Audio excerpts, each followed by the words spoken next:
and Jen, buddies from Clio Cultivation. Jen's with Acorn, and they're our next speakers. Pecan, not Acorn. My bad, Pecan. Acorn. Thanks a lot. Let's give it up for Ryan. One more time. Let's hear it for Richard, the legend. Richard, free the weed, Richard. So I remember, who's ever been to Hash Bash out there, y'all? You guys remember that? Richard is in my memory from the first time. I don't know the year. It was in the 90s. I hitched a ride, snuck in with my buddies.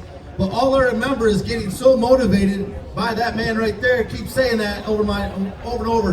And I would walk around and scream that out everywhere I went. It's free the weed! Come on, y'all! That's powerful because it breaks the stigma little by little. Every time, like you look at somebody, you don't know if they like weed or not. So you just say it to people and oh, that's surprising. Okay, I like weed too. You wouldn't believe it. Raise your hand if you love weed. Come on, y'all. Come on. It's a huge community. So whatever the laws are, we need to understand that people can make those laws change if there's something not right. They always say that. We go to these ordinance meetings, Jen and I, we're on the local level, right? We'll go to these ordinance meetings and they'll say, well, if this doesn't work out for the people, we can always change it later. Let's change it right now, y'all. Let's get it right. Let's get it right the first time. And let's not let them make laws against us. We've been behaving. Who's been a caregiver since the beginning? 2010 or before? You've been out there growing properly. I appreciate every one of you. I've got to know a lot of you on a personal level at my business. I just tried to help people grow, have supplies, and also genetics, that's important. You can grow bad strains and pass them around, and you've got a bunch of sick plants. So we try to keep healthy genetics in our environment that are typically known as medical marijuana. It's hard to come by these days, isn't it? Medical's getting scarce. And I actually have a strain. I got Northern Lights. I'll give you a clone if you want to grow it, if you're a grower. It's Northern Lights number 5. It helps with my asthma.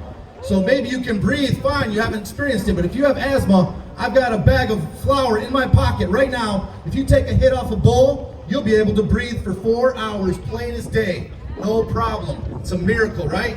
So there's strains that can help each one of us. And I want you to cultivate it, you guys. Don't just stand by the sidelines and expect somebody else to grow weed for you. That's ridiculous. You can grow it now. We fought for our rights. So no matter how mucky the waters are, we're still in a fight for our rights. But we've come a long way, haven't we? Yeah. We have been able to free the weed in Michigan. And our Senator Irwin was right. Representative Irwin always said that we have good laws. We do. But we don't want them to change against us, do we? No. So we can talk a lot about a lot of things, but just keep in mind, if you have your card, that's showing these folks here that you're a paying citizen and you don't want them to take away your medical rights to you. You want to be able to grow up to 72 plants. Maybe that's a bit much for you. Okay, I grow about 30 plants myself. I don't want to grow 12 plants. That's too low, isn't it? That's ridiculous. 24 plants, that's not enough to heal our patients. So these people that I grow for, bless their heart, they just can't grow for themselves. So I give them weed. I literally free the weed for our patients. And I suggest you do the same thing. Just grow strains you like to grow and pay attention to it. And if you grow a little bit on the safe side, maybe organic, it's gonna get easier for you. And you're gonna have the dankest bud in town. You're not gonna be able to find it in some of these places. So keep that in mind. You have that advantage. You can grow it and trim it yourself and take out all the man hours and all the fees and just have really good, literally free weed. So on that note, I'm going to introduce my dear friend Jen Bronson here, and Jen Lindeman, from Pecan, and we're going to talk a little bit about the ordinances and how you can get involved on a local level. And when you show the ordinance that we're not going to take it, guess what? These people hear it loud and clear, y'all. Let's get up for Jen, everybody. Hey guys, I'm Jen. Buddy and I, we recently started a Facebook group called Pecan, and that stands for Patient Caregiver Activist Network.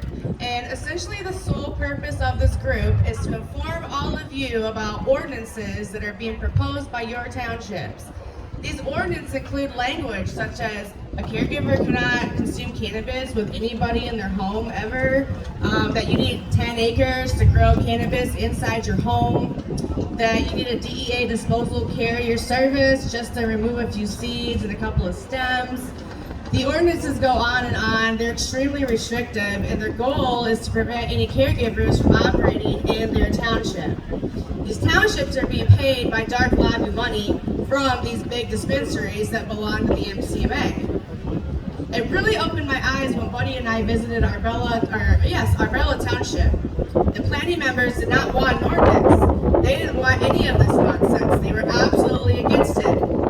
A month later, their tune changed, and they decided to add in every restrictive measure that they could think of into this language. Why is that? They are being bullied. They are being strong-armed. The people that you pay taxes to in your community are being bullied by a higher group with a lot of money to take away everyone's rights. I also want to encourage everybody to keep staying involved. Last year we had a large rally and there's a huge attendance. I do want to thank every single one of you that came out today because it means you're still on board, you know what's going on, and you are passionate about the plan. But these bills that are aiming not only in the legislature to take away caregiver rights and plant counts and all of this stuff, they're still happening. There's a real threat of these taking place in lame duck session. So the fight is not over. It's far from over. And while we're distracted with this, everyone's backyard is being taken over and you don't know about it.